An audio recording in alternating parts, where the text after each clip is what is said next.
going to be a scale of 1 to 10, so you can categorize that. If your player is hitting a little short like this, then you might say, okay, you hit maybe a 5 out of 10, let's up it to a 7, and maybe you get here. And then spin can be used, okay, the ball goes a little bit longer, you can use some spin to bring it down. So Drew is going to be the guinea pig here. We're going to hit some balls, and we're going to judge what he did and how he could improve them if he misses the target. Okay, so not enough lift. Okay, same thing. So get under the ball a little bit more.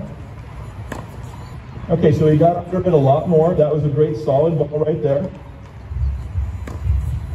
That's nice too. Good corrections, Drew. Okay, and that's actually, I don't mind him missing deeper than the target, of course.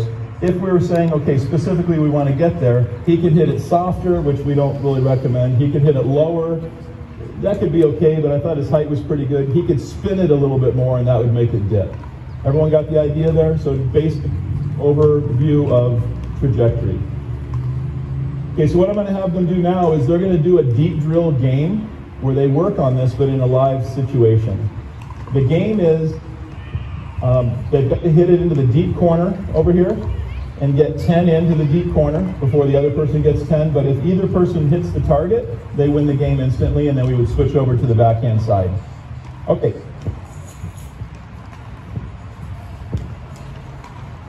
Okay, so some of these things I'm going to take you through, we're going to abbreviate them, but if you were training with them, you could easily make this an 11-point game. Okay, here we go, Drew. And they've got to count, if they hit the deep corner, they've got to count the score out loud.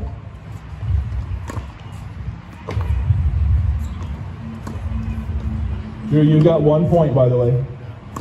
Emma's got 1. Drew would need to hit more lift on that one, maybe. Yell it out, Drew.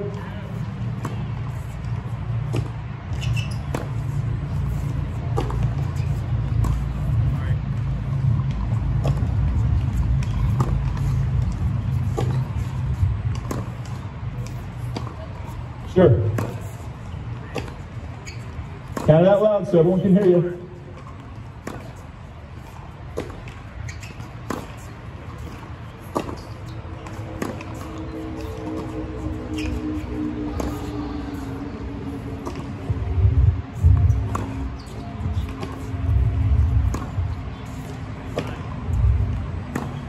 Tell me when you get 10. Okay. 10, and then if we counted the last one, where are you at? 6? Okay. Now what often happens in this is somebody will hit the target right in the beginning and then they get it. There are variations on this game that can make it much more competitive. This is kind of more of a warm-up type of a game, but you can do things like if the person hits deep corner, then you have to hit it past the service line or you lose the point. And if at any point during that you hit the target, you win the game. So there's little variations like that. It's a little complicated to go into it right now though, so we're going to skip that. Okay, so that one we call the deep drill game, and we would switch it over to the backhand side after that. It's semi-competitive, but again, you can make it into more competitive by having if this, then that situations and build up the complication of that. Okay, next one, on the rise drive.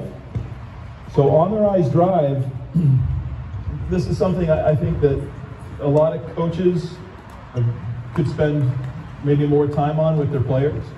I would say that this is kind of the magic bullet for me when my players get out there. I feel like we tend to be a little better at the on the rise drive. So let me talk, it's a little controversial how I teach it. I usually get questioned on this, but the success speaks for itself, so maybe keep an open mind on this.